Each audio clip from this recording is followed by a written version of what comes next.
On a Friday morning in May, a hospital in London watched every screen in the building lock itself, one by one. Friday, the 12th of May, 2017, late morning. Inside a hospital in London, a nurse tries to pull up a patient's blood test results, but the screen doesn't load. Instead, a red and black window fills the monitor. A countdown timer. A ransom demand in Bitcoin. She calls IT. IT is already on the phone with 4 other departments. Down the hall, an ambulance is being turned away.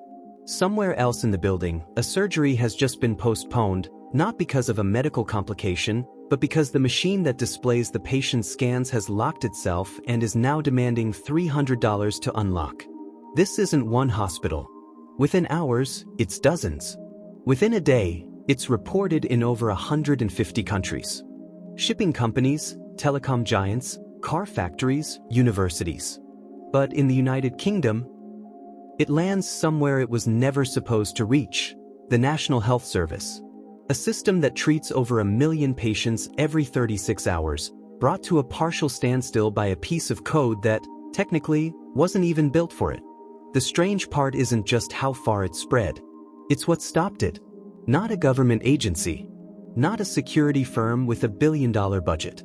A 22-year-old, working alone in his childhood bedroom in a seaside town in Devon, who found the ransomware's kill switch almost by accident, and in doing so, uncovered a story stranger than the attack itself. This is the story of WannaCry. To understand how a single piece of malware could reach into operating rooms and ambulance dispatch systems, you have to understand what the NHS actually is. It isn't one hospital. It's a sprawling, decentralized network of over 200 trusts across England alone, each running its own mix of software, some of it new, much of it years, sometimes decades, out of date. Machines that control MRI scanners. Systems that store patient records. Devices that regulate hospital equipment. All of it, in 2017, connected to the same internet as everything else. And somewhere in that mix sat something the security world had been warning about for years: computers still running old, unpatched versions of Windows, some of them still on Windows XP, an operating system Microsoft had officially stopped supporting 3 years earlier. That detail matters more than it sounds like it should. Because the tool that was about to exploit those machines wasn't built by a criminal gang looking to make a quick payday.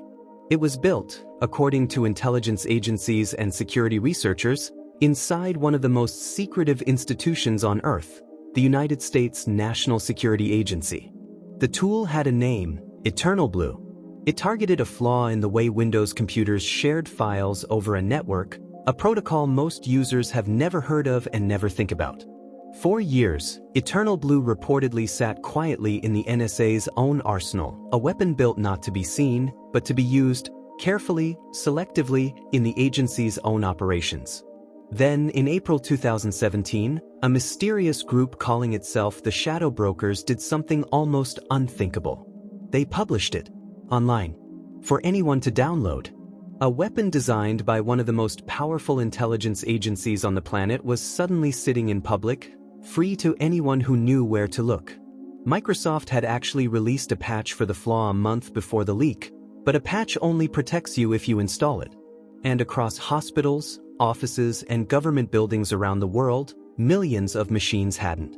Somewhere, someone was watching that leak very closely, and they were about to turn it into something far more destructive than espionage.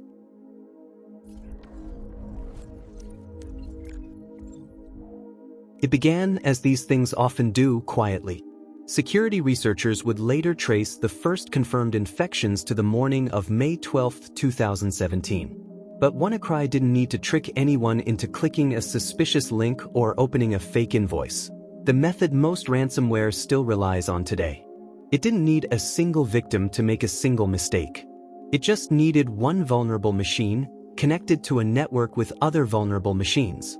Once WannaCry landed on a computer, it used the leaked EternalBlue exploit to scan for other machines nearby, on the same hospital network, the same company intranet, the same building, and spread to them automatically. No click required. No email opened.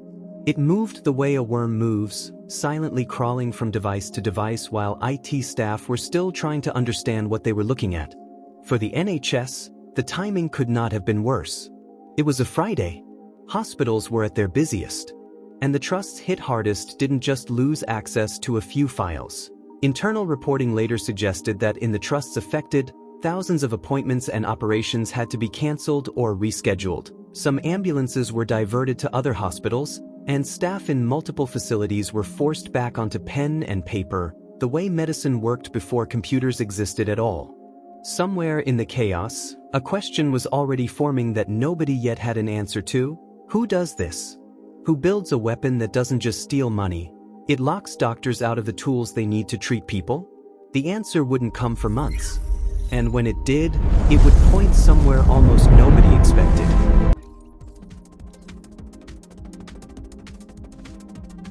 While hospital administrators scrambled and news outlets across the world began reporting on a global cyber attack, a young security researcher in England was doing what he did most days, sifting through malware samples for his job, hunting for patterns other people had missed. His name was Marcus Hutchins. Online he went by Malware Tech. He wasn't part of a government task force. He wasn't inside a boardroom at Microsoft. He was 22 years old, working from his bedroom in his parents' house in Ilfracombe, a small coastal town in Devon. Pulling apart WannaCry's code, Hutchins noticed something strange. Before the ransomware encrypted a single file, it tried to contact an unusual, nonsensical web address, a long, jumbled string of letters that looked like it belonged to no real website at all. If that domain didn't respond, the ransomware would continue its attack. If it did respond, WannaCry would simply stop. Researchers still debate exactly why the malware's author built this in. Some believe it was meant as an anti-analysis trick, a way to detect if the malware was being studied inside a virtual lab environment. Whatever the intent, Hutchins did something almost embarrassingly simple. He registered the domain himself, for around $10, mostly just to track how the malware was spreading. The moment he did, WannaCry's ability to encrypt new machines on a huge number of infected networks collapsed. He hadn't planned to stop a global cyber attack. He said afterward that he didn't fully grasp what had happened until reporters started calling. Within hours, a researcher who had been anonymous his entire career was being described in headlines as the person who saved the NHS. But this story doesn't end with a clean, uncomplicated hero. Because 3 months later, Marcus Hutchins would be arrested by the FBI at an airport in Las Vegas, not for anything related to WannaCry, but for malware he had allegedly helped create years earlier, before his career as a defender began. He would eventually plead guilty to 2 charges tied to that earlier code and receive no additional jail time. The man who helped stop one of the most damaging cyber attacks in history walked away from that story with a criminal record. Digital heroism, it turns out, doesn't erase a person's past, it just puts it under a brighter light.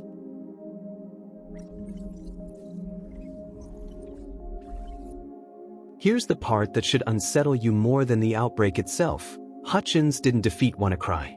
He got lucky, and it slowed the original version down. That's a very different thing. Within days, security researchers began spotting new variants of WannaCry circulating, some with the kill switch domain removed entirely, immune to the accidental fix that had saved so many networks the first time. The underlying vulnerability, EternalBlue, was still sitting unpatched on an enormous number of machines around the world. The kill switch hadn't closed the door. It had just, by chance, jammed it for a moment. And this raises the uncomfortable question underneath the entire story. Why were so many machines vulnerable in the first place, when Microsoft had released a fix weeks before the attack? The answer isn't really about technology. It's about human behavior inside institutions. Patching an operating system across a hospital network isn't like updating an app on your phone. Older medical devices sometimes can't run newer software at all. IT departments, especially in public healthcare systems working with limited budgets, often have to weigh the risk of a cyber attack against the immediate cost and disruption of taking critical systems offline to update them.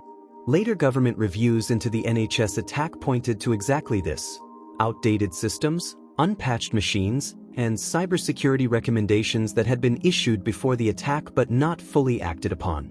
It's easy, watching from the outside, to ask why nobody just updated the software.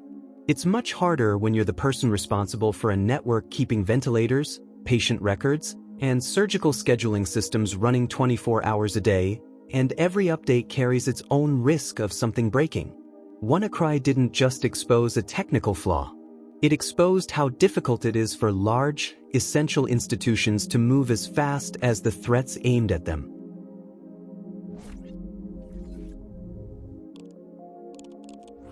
For a piece of malware that infected an estimated 200,000 to 300,000 computers across roughly 150 countries, WannaCry made a strange amount of money, almost nothing. Security researchers tracking the Bitcoin wallets tied to the ransom demands found that total payments reportedly added up to somewhere in the range of well under $200,000, a fraction of what should have been possible given the scale of the outbreak. And there was a deeper problem, one that anyone who actually paid the ransom would eventually discover. Unlike more professional ransomware operations, WannaCry had no reliable system for confirming who had paid and unlocking their specific files in return. Victims were essentially sending money into a void. This detail matters because it starts to answer a question that had been forming since the very first hour of the attack. If this wasn't really about extracting a fortune in ransom, what was it about? For an attack of this scale to generate this little money, and to be built this carelessly around the actual mechanics of collecting payment, suggests the people behind it either didn't care about maximizing profit, or profit was never really the point.